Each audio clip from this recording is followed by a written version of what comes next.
Good day everyone, I'm Vargasino Nicole ng PSIT 3D, and number 1 is retrieve all primary products from the database and organize them based on size.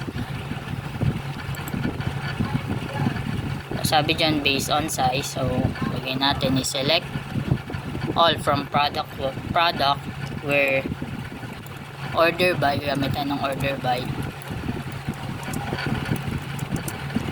yung product, which is yung pangalan ng table, that kung anong column yun, product, size,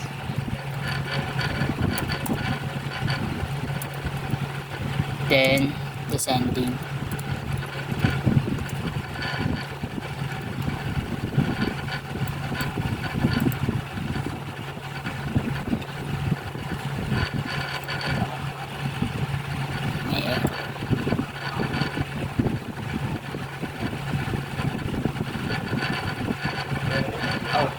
Wala pala word. Ayan.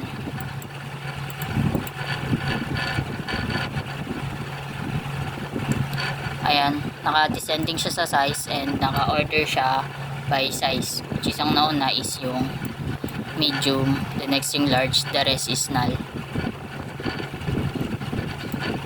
Next, number 2 is, sabi doon, obtain products set to expire in August from the product table. Ito ulit siya sa product table, pero ang palabasin naman natin is yung based sa expiration date. Select all from product, then where expire date product,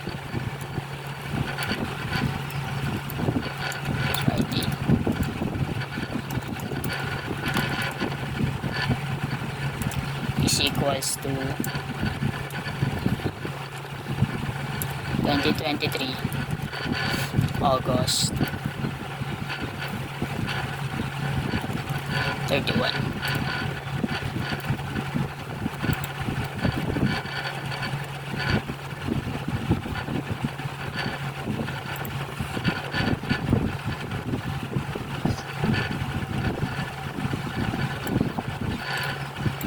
Ayan, ilalabas niya na lahat ng mga item na ang expiration is August 2023, August 31, 2023.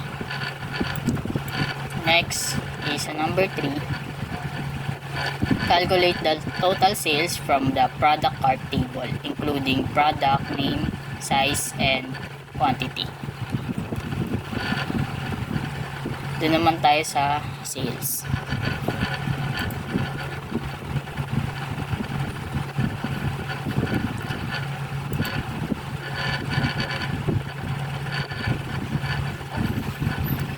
Sabi doon, select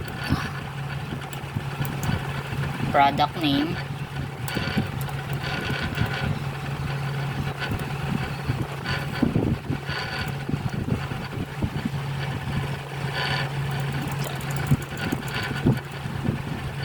number 3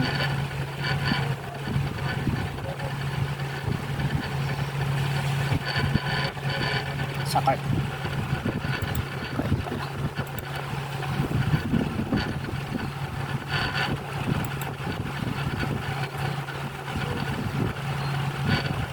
Select product name,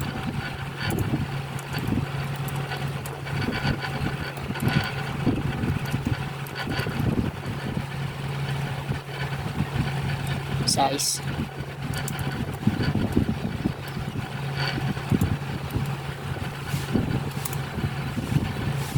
product quantities,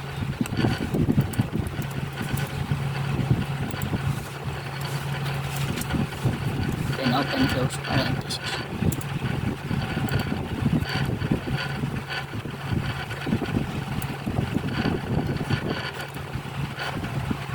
Sa loob nito is yung product quantities, ito times natin siya sa total,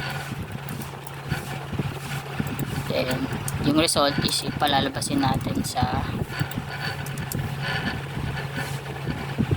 total sales.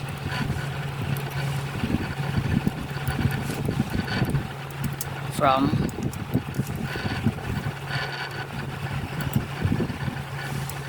product cart.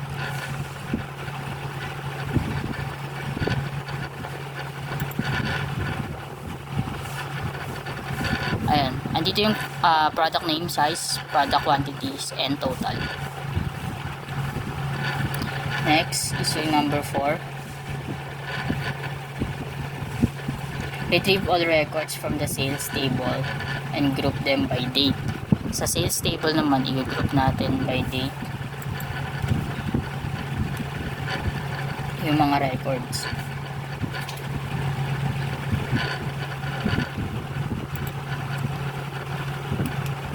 Select from sales where date uploaded,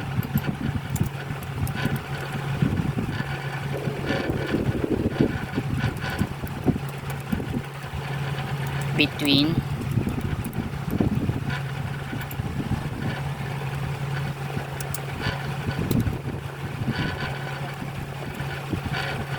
(2023) 09/24 and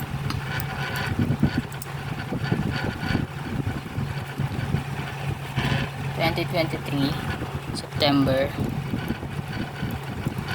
26.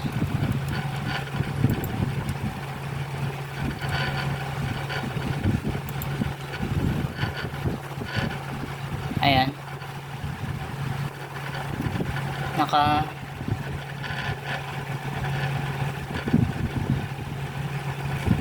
Ito mula 2023 September 2024 and September 26 ng 2023. Next is yung number 5.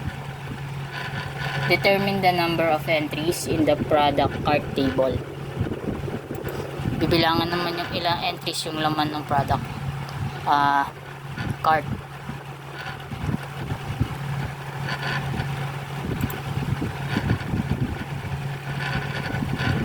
Gamit tayo ng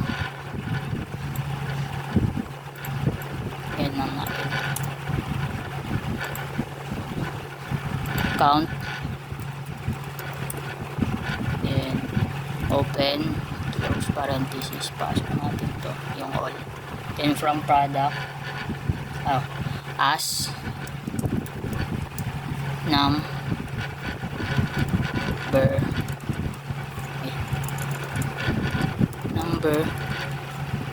entries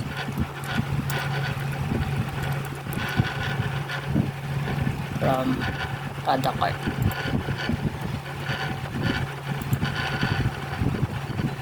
So lahat ng entries sa product cart is 11. That's all. Thank you.